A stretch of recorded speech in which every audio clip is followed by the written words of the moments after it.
आज हम BA part 3 का चैप्टर देखेंगे सूचकांक, उसके उपयोग और सीमाएं। सबसे पहले तो हम इसमें बात करें, क्योंकि सूचकांक हमारा मुद्रा के मूल्य से जुड़ा हुआ होता है, तो हम मुद्रा के मूल्य की बात करें तो जिस तरह से हम वस्तुओं या सेवाओं का मूल्य मुद्रा के रूप में नापते हैं, उसी तरह से हम मुद्रा का मूल्य वस्तुओं और सेवाओं के रूप में व्यक्त करते हैं। मुद्रा के मूल्य का अर्थ मुद्रा की क्रय शक्ति से लगाया जाता है, अर्थात मुद्रा की एक इकाई के रूप में हम कितनी वस्तुएं और सेवाएं क्रय कर सकते हैं, ये हमारे मुद्रा का मूल्य कहलाता है। यदि हम पहले के मुकाबले ज़्यादा वस्तुएं और सेवाएं हम क्रय कर पा रहे हैं, तो इसका मतलब ये है कि हमारे मुद्रा का मूल्य बढ़ा हुआ है, और अगर हम नहीं कर पा रहे हैं तो इसका मतलब मुद्रा का मूल्य कम है। मुद्रा के मूल्य में हम मुद्रा की सामान्य क्रय शक्ति की बात हम करते हैं। मुद्रा के मूल्य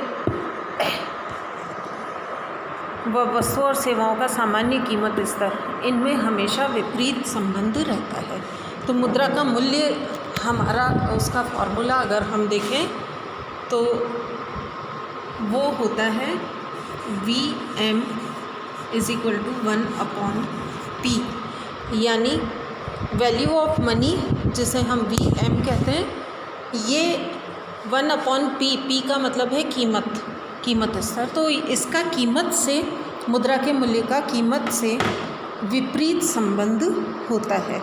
तो मुद्रा के मूल्य का आकलन करने के लिए कुछ ज़रूरी वस्तुओं और सेवाओं का चयन कर लिया जाता है, और उनकी कीमतों के परिवर्तन को ज्ञात करने के लिए कीमत सूचकांक तैयार किया जाता है। बढ़ते हुए कीमत स्तर का आशय ये नहीं होता कि सभी वस्तुओं और सेवाओं की कीमतें एक साथ एक जैसी बढ़ रही हैं। कुछ वस्तुओं और कीमतों की सेवाएं स्थिर रह सकती है, कुछ की बढ़ सकती है, कुछ की घट सकती है, लेकिन कुल मिलाकर सामान्य कीमत स्तर की प्रवृत्ति एक तरफ हो सकती है, और ये बढ़ने की ओर ही हो सकती है, या स्थिरता की ओर हो सकती है, या ये घटने की ओर भी हो सकती है।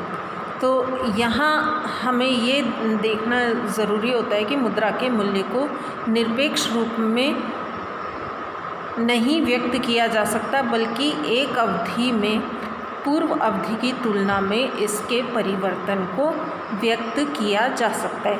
यानी हम इसमें परिवर्तन को देखते हैं, हम इसमें आने वाले निरपेक्ष परिवर्तन को नहीं देखते हैं, सापेक्ष परिवर्तन को हम इसमें देखते हैं। ये काम हमारा कीमत सूचकांकों के माध्यम से संपन्न किया जाता है। जैसे मान लें वर्ष 2000 में कीमत सूचकांक 100 था, और 2004 में ये 150 हो गया, तो इसका अर्थ ये है कि सामान्य कीमत स्तर में 50% बिंदु की वृद्धि हो गई, या मुद्रा के मूल्य में 50% की कमी आ गई। ये सामान्य कीमत स्तर और सापेक्ष कीमत स्तर में अंतर करना भी बहुत उपयोगी और ज़रूरी है। सापेक्ष कीमत स्तर में विभिन्न वस्तुओं की कीमतों में परस्पर तुलना की जाती है। जैसे गेहूं की कीमत में परिवर्तन की तुलना कपड़े की कीमत में परिवर्तन से की जा सकती है, और इसका भी अपना काफ़ी महत्व होता है। तो देश के लिए उचित कीमत नीति का निर्धारण करने के लिए कीमतों के सापेक्ष स्तर को भी ध्यान में रखना बहुत आवश्यक और लाभप्रद होता है। हाइक ने कीमत के सामान्य स्तर की बजाय इसमें सापेक्षिक परिवर्तनों पर ज़्यादा जोर दिया। मुद्रा के मूल्य के संबंध में जी क्राउथर ने 3 मान या 3 स्टैंडर्ड्स बताए थे, जिसमें सबसे पहला है थोक मान, दूसरा खुदरा मान, और तीसरा श्रम मान। थोक मान का मतलब है थोक भावों के ऊपर इसमें ध्यान दिया जाता है, जिनका उत्पादकों और व्यापारियों के लिए विशेष महत्व होता है। खुदरा मान में जीने का लागत व्यय निकालने के लिए खुदरा भावों का प्रयोग किया जाता है, जिसका श्रमिकों और आम जनता के लिए विशेष महत्व होता है। इसी तरह श्रम मान में मजदूरी के परिवर्तनों को देखा जाता है, जिनका उद्यमकर्ताओं के लिए विशेष महत्व होता है, लेकिन श्रमिकों में परस्पर अंतर पाए जाने के कारण इस मान का महत्व बहुत ज़्यादा नहीं होता है। अब हम देखें कीमत सूचकांकों का निर्माण। कीमत सूचकांकों का निर्माण करने के लिए एक प्रक्रिया को हमें फॉलो करना पड़ता है, जिसमें हमें कुछ बातों को ध्यान में देना होता है। इसमें सबसे पहला है आधार वर्ष का चुनाव। यद्यपि सूचकांक में एक अवधि की स्थिति की तुलना किसी पूर्व अवधि की स्थिति से की जाती है, इसलिए इसमें आधार वर्ष के चुनाव का बहुत महत्व होता है। आधार वर्ष एक सामान्य वर्ष होना चाहिए। सामान्य वर्ष का अर्थ है कि ये तो ना तो बहुत आधिक्य वाला वर्ष होना चाहिए, ना ही अभाव वाला वर्ष होना चाहिए। यानी इस वर्ष में कोई बहुत महामारी का प्रकोप नहीं होना चाहिए, प्राकृतिक प्रकोप नहीं होना चाहिए, बाहरी आक्रमणों से आक्रमण नहीं होने चाहिए, यानी एक ये सामान्य वर्ष होना चाहिए। तो इसलिए आधार वर्ष, क्योंकि अभी आर्थिक परिस्थितियों में और सामाजिक परिस्थितियों में और प्राकृतिक परिस्थितियों में सब में परिवर्तन होता रहता है, इसलिए ये आधार वर्ष हमारा एक निश्चित समय के बाद में बहुत उपयुक्त नहीं रहता है।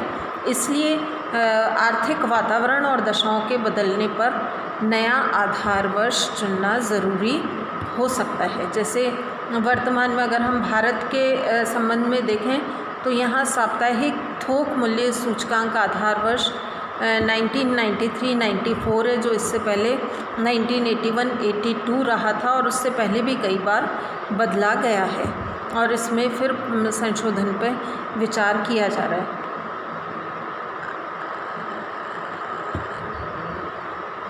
इसी तरह से हमारे भारत का हम ये देखें तो हमारे यहाँ पर भी 1999, 2000, 2001, 2002 इनमें से कोई भी एक आधार वर्ष हमारे यहाँ हो सकता है।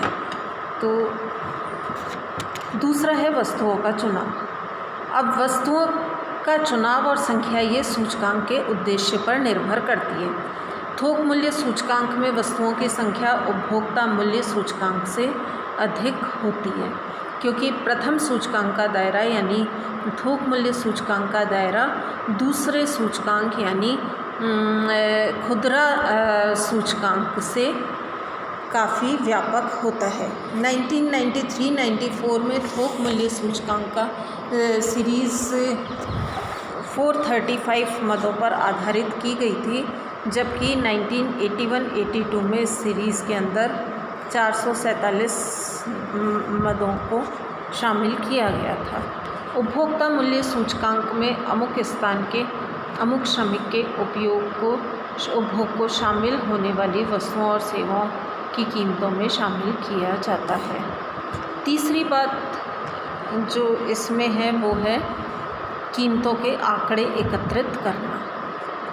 वस्तुओं की कीमतों की सूचना प्रतिनिधि बाज़ारों व स्थानों से ही एकत्रित की जानी चाहिए।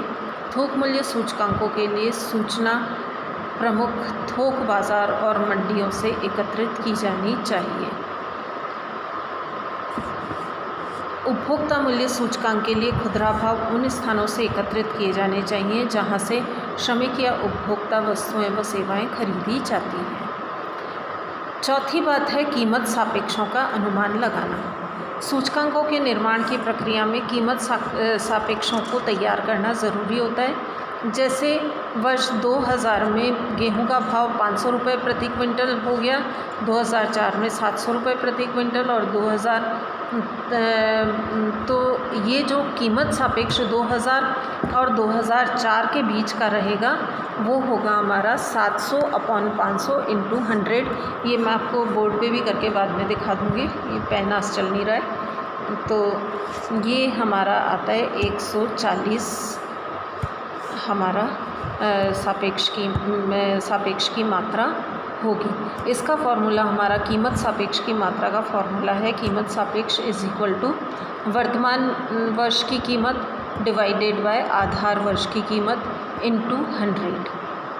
पांचवा है औसत का चुनाव। इसके लिए सामान्यतः गणितीय औसत का उपयोग किया जाता है, लेकिन कभी कभी ज्यामितिक औसत का भी उपयोग किया जा सकता है।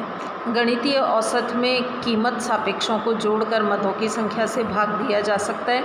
ज्यामितीय औसत में कीमत सापेक्षों को परस्पर गुणा करके उनका मूल निकाला जाता है। छठा है उचित भार देकर सूचकांक बनाना। सूचकांक साधारण और भारित दो प्रकार के हो सकते हैं।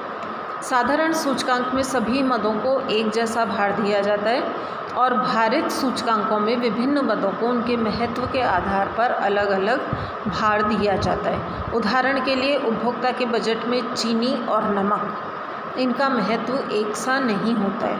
यदि उपभोक्ता वर्ग द्वारा औसतन चीनी के ऊपर 20 रुपये खर्च किए जाते हैं और नमक पर 1 रुपया खर्च किया जाता है, तो चीनी को भार 20 और नमक को केवल 1